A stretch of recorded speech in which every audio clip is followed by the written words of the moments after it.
Hello everyone, this is Husky here. I'm going to be casting game number 4 between Liquid TLO spawning over here on the center left side. His opponent is going to be Spanishiwa, the yellow Zerg. So once again, a TVZ. This show match is, if you guys haven't heard so far, a best of 7 between these two players. Again, probably my most requested show match that ever of all time that people have wanted to see, so I do appreciate the feedback on that. This is sponsored by Justin.tv. Yes, that is a website, and it is an amazing website where players tend to stream their games live, so if you want to watch how the pros do it firsthand, then you can go check it out there. $400 to the winner, $100 to the loser. Although if Spanishiwa wins this game, there is still going to be 3 more games played after this, even though Spanishiwa will be the victor in this show match series. So it is going to be Terminous, the map that is very, very huge.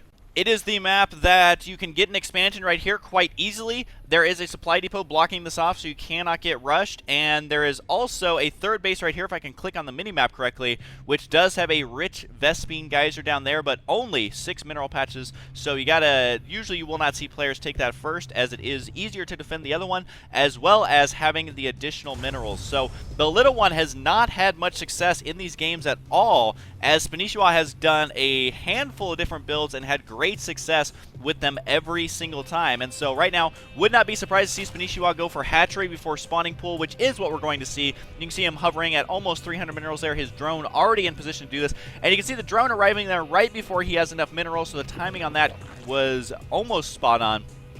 And that's exactly what you want to do, is send out those workers early. He is going to be harassing this SCV. Thankfully, so far, the pathing of the SCV has favored the little one. He will be sending down a additional SCV to deal with that, and then Spanishiwa will not get a lucky kill this game, it looks like. Although he is out for blood. He is chasing him around right now and decides to run by. And we'll see if he decides to go for a gas steal just to keep that drone alive a little bit longer, or if he will continue to harass or just escape out of there.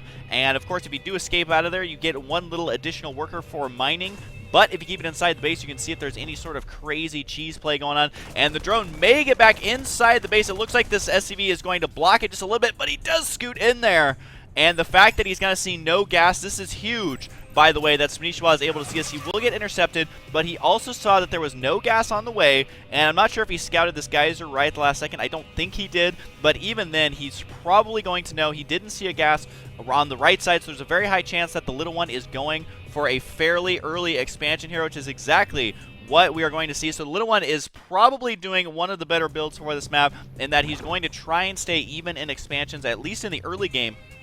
Against Spanishiwa, we've seen what happens if you fall behind in expansions versus Spanishiwa, and he is going to be getting his barracks down now right here. You can see him lifting that barracks and landing it right here. The reason he built it up here first was in case he had to defend against some sort of early Ling aggression or something like that, and then it allows him just to fly it right here, and maybe getting a third barracks here, which can be blocked off with 1 bunker. Now, on most maps, 3 barracks is enough to wall in your natural, but on this map, it is not, just simply because the reason they do that is because you can get a third base so easily. They want to make it slightly more difficult to defend. A couple of Zerglings will run in here, see what's going on. They are going to see the 3 barracks, but this is something that the little one cannot hide regardless. He will have a tech lab add-on so far, and again, the Spanishiwa style is that you scout a lot and expand when it's safe. So he's going to be doing that right now. As he's seeing these 3 barracks, he knows that the push timing for the little one will not be super early. And did he see his command center? I mean, he's got to know it's there. Yes, he did see the command center, and knows that that is going to be on the way, and that allows him to say, okay, well, I mean, a Zerg player has to be ahead in an expansion in an ideal situation,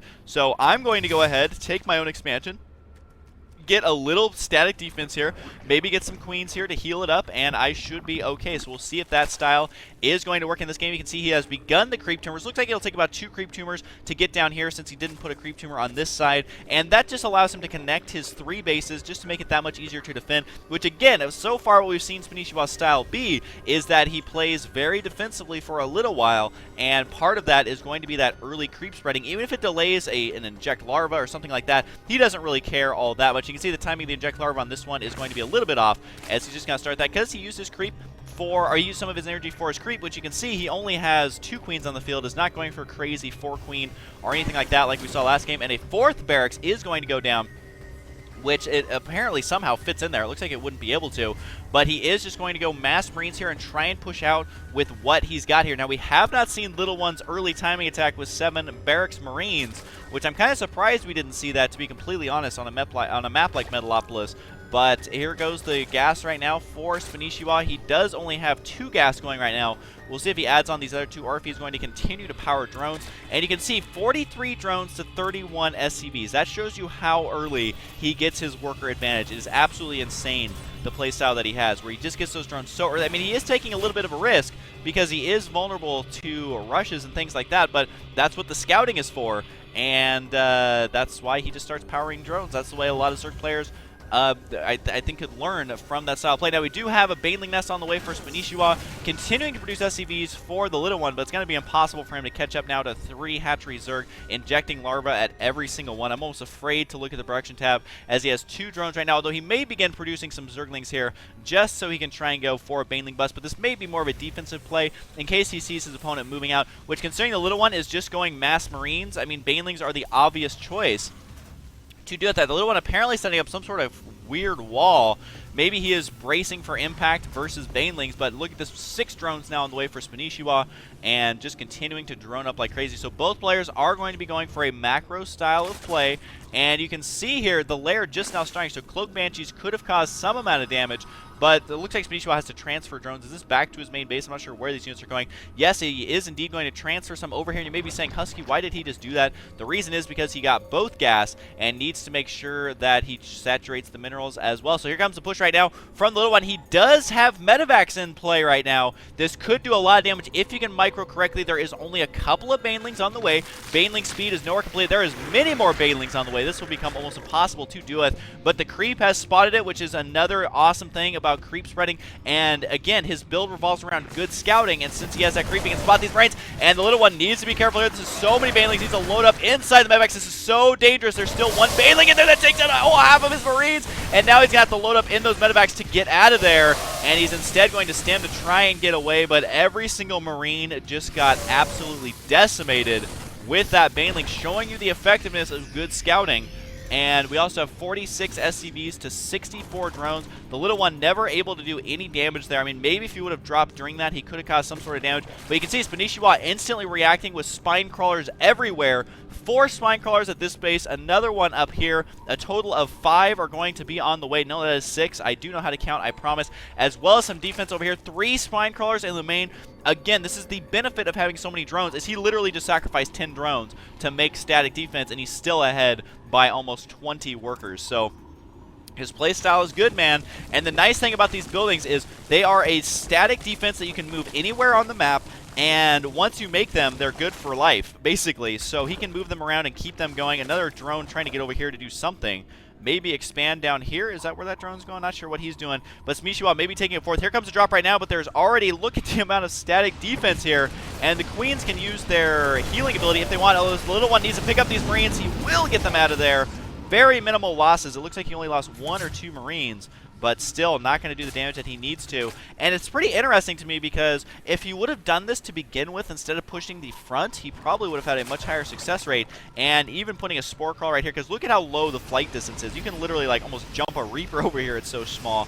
But it looks like Spanishiwa not even going to take the safe expansion, is instead going to move out across the map, which this is a situation that heavily favors Zerg. You can see we have the Infestor play coming up, the Hive Tech before the 13-minute mark once again, and so many tech structures, because the second you leave Spanishiwa alone, he just starts massing up in the macro. So he's getting upgrades, he's getting, you know, more drones and all of that. It's very, very terrifying. The Little One just now going to be getting his 3rd base, and he does have a supply advantage, but again, that's just because Spanishiwa's style focuses very heavily on drones. Now, I'm not sure if the Little One's going to be prepared for this. Is this enough Banelings to take out a barracks? The answer is Spanishiwa doesn't want to find out, and he will take out a little bit of units there, as well as the add-on may force a repair on the entrance right there. The Little One's not sure what to do in this situation. He did force Spanishiwa back, but look at this. He is supply block, losing 2 of his supply depots there. He is going to be dropping right here, but this is going to be in range of both the spy crawlers as well as the spore crawler. So the siege tank, is there a siege tank in there? I think there is. No, I guess he left the siege tanks at home, and fungal growth could trap these medevacs. It will indeed. The Queens are going to snipe these down, although can the Little One get away? No, another spore, or another fungal growth. They're going to trap that, and a 3rd one going to do a mass med edge. This is where that drop with all those siege tanks when it is now inside the main base. Spanishiwa going to try and do his best here to hold on. There are the investors running over here, but they do get focused by those siege tanks, causing quite a bit of damage. Unfortunately, Spanishiwa, I think, is going to have to... Oh, no, he is going to be able to break up here quite easily and clean this up. So, look, I mean, basically, the little one is trying to do multiple pronged attacks here, and it is just not working out. There is no fungal growth to trap these. Here comes another drop, so the harassment is going to continue. This may be in range of 3 spine crawlers if he's not careful, but with all the infestors here, it's going to be nearly impossible to do any sort of damage. As this drop got completely cleaned up, if we look at the units lost here, 4,700 there for the little one. Workers killed only 3-3, which means that Spanishiwa is in good shape. Although the little one is catching up in the worker count, the Zerglings know exactly where those medevacs are. Although there's the infestors. Can they catch up? No, just barely going to get away. And you can see the creep is almost already to the little one's base at 15 minutes into the game on such a huge map. That is impressive indeed. Will Spanishiwa be able to break this? There is one siege tank here who is just itching to start shooting some Zerglings. That is quite a few banelings. So here comes a drop inside the main base. But look at the positioning of the Queens. Going to snipe this one medevac. It looks like that medevac only has 6 HP. It barely escapes with its life, considering that it has 8 Marines in there. That's an expansion's worth of Marines. He could drop down here and take this out at least. Doesn't even realize that it's there and may begin unloading right here. So he will try to do some damage here. At the same time, Spanishiwa is caught out of position. There's really not a whole lot here to defend this, but there's so many spine cars getting transfuser by the Queens that not too many drones are going to go down. A couple of splash damage shots from these siege tanks will do quite a bit. He did force Spanishiwa back, so the little one has not completely lost this game quite yet and will get out of here. Looking at the unit workers killed, he now has killed 10 workers, and for the first time, I think ever, does have a worker advantage, and he did hurt him. And there is going to be a drop down here as well. The siege tanks going to be able to clean up this Queen, no problem. It looks like he's running away with this Marine right here to try and take out the expansion, but there is a Nidus Swarm here unloading tons of units, and the medevac decides to leave the siege tank for dead. Will these Marines be able to hold on, though? What is the upgrades looking at? Like 0-0 for the little one right now. So even if he kills these expansions, he did force a cancel right there. He has no upgrades, and considering he is going to be going against the big bad Ultralisk here at any moment, that could spell disaster. Another Nidus Worm going to go down at this expansion just to clean this up. The only reason he's sending these is to make sure that the little one gets off of his home turf. These Marines are dead, getting surrounded. 1 attack, 1 armor done. We also have chitinous plating on the way, as well as Zerg armor level 2 and the crackling upgrade. And here comes another massive drop. A couple of Vikings here to absorb the shots from the Queens, and then are just going to land on the ground. This is a big, big drop here. He needs to cause something here, and will do quite a bit of damage to the infestors. But look at this mind controlling the siege tanks. The fungal growth almost killing off these Marines, although the little one does have nice position here. Needs to kill the Ultras Cavern. Will not get it before the chitinous plating upgrade is done. I just don't know if this is going to be enough. Look at this. Now running out of the Nidus network here to clean this up. Needs to pick up his siege tanks and bail, but he is going to go against 2 armor, or 4 armor upgraded, which is a total of 5 armor on those Ultras, and 170 supply to 160. The little one's still stuck on his 3 bases. These SUVs getting stuck there. Thankfully for the little one, the supply depots can lower themselves. Here comes an attack right here. This may be enough just to bust down the front door, which is something you will very rarely see. But no, Spanishiwa is going to back out there. He probably could have busted that down with that splash damage. The little one going for a lot of Vikings here. He's attempting to supply block Spanishiwa right here. Don't know if it's going to be enough. Here comes a Nidus Worm inside the main base. There's a bunch of Queens here, which he can just use the transfuser. Is not enough room for this to unload. And now, all of a sudden, the little one has a million units inside of his base, including transfusing Queens, which are going to be healing up his Ultras right here. He's even spewing out a couple of creep tumors just to get that spread as much as possible. Now, this was a wise choice by the little one to get a lot of Vikings because there is no anti-air here. But with the splash damage killing off the workers, can the little one hold? He will indeed take this out and scans the creep tumors, but taking splash damage from his siege tanks. And now I think the little one needs to be more active with these Vikings, just trying to do as much damage as he can. You can see he agrees and is going to fly out here. He is going to see this Nidus Worm right here. He could land and try and snipe it. Don't know if he'll be able to stop it in time. But that's going to make the Spanishiwa. I mean, look, he has a Nidus Worm here. Does he have one in his main base? No, but he has one over here, and then now one down here. So he can just attack the front and then come back and defend against drops and then just go everywhere. And now he does have his 5th base on the way. These Vikings could land and try and cause some damage. But look, all these spine crawlers, the Vikings have been spotted by the Zerglings. They will be able to clean these up. Should be no problem. And now the attack will commence here. We could easily see a Nidus Worm utilized right here as well to kind of jump this little gap right here. But look at the amount of Queens he has. He is definitely going Queen Ultra, and all of these Queens are ready to heal. They're going to be the little heal bots. At the same time, though, there is going to be a drop right here, but the little one has nothing in the main base to defend. Needs to siege up these siege tanks right now, and he may actually be forced to focus down the Queens. That's how dire the situation is. He has nothing here to repair. SVs are brought off the line, and he is going to be using the Vikings at the same time. No, they're just sitting there, but here comes the attack right now. The Transfused is going down like crazy. These Ultras are never looked more powerful, and he may transfuse this Ultra. I think he's only going to kill one Ultra here. No, the Transfuses are getting spammed on that one Ultra, especially this little one that's focus firing that down, using up almost all the energy on the Queens, but there's so many that they can just continue to transfuse that, and the little one is now going to be moving up here, is getting attacked by an Ultra though, and right now there's no units in his base right now, and I think the little one's going to lose his main base. Can he cause enough damage right here? Got to go for these drones, but the Spine Crawlers are starting to pay for themselves. This army is running into 3 Spine Crawlers, getting poked at from all sides, and the little one is going to GG out of this game. Spanishiwa once again showing us phenomenal play, and honestly, he just won this series, folks, 4-0 against the little one, using a different build almost every single time. This time going for Ultras, the last game's going for Broodlords, and in one game doing an Evo Chamber Rush just to set the pace of this show match. So the little one getting knocked out 4-0. Amazing play by Spanishiwa. Gotta really hand it to him in these games. I mean, we all know he's a creative Zerg player, but I did not think he would beat the king of creative play with things like Ultralisk, Nidus Worms, Queens, all sorts of craziness going on. So once again, thank you to Justin TV for sponsoring this. I do want to mention that all games will be played regardless of the outcome. So you know what? There's still 3 more games on the horizon of the little one versus Spanishiwa, which even if you're sad about the results or super excited, well, you know what? There's going to be more games, and I always say the more StarCraft, the better. And so I think that's a pretty good motto to live by. Now, one thing I like the little one did was he did get out a lot of Vikings to try and snipe the Overlords, because he realized, well, there's really no anti-air. The only thing he can do is either use Queens or use Fungal Growth. So as long as I can stay away from that, then I can snipe the Overlords, but it just was not enough. And 4 armor and 2 attack, and he was even making another Nidus Worm.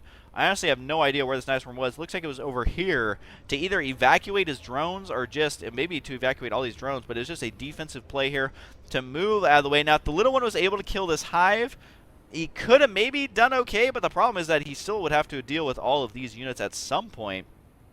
And at that point, what are you going to do? Use Cloaked Banshees or something like that. But that would take way too long. Even 2 random Ultras sitting over here. Looks like they cleaned up those Vikings. Yes, the Vikings are dead right here. And so they didn't do that much damage at all either. I am honestly in shock. I cannot believe that the games went down as they did. They were very epic games, though. I don't want to take anything away from either of these players. They're still probably my favorite Terran and my favorite Zerg. So, again, more games in the future with these 2 players. And once again, big thanks to Justin.tv for this show match. So anyways, hope you guys enjoy it. More games from these guys. 3 more. Don't want to forget that. I hope you guys enjoy it, and I will see you guys next time.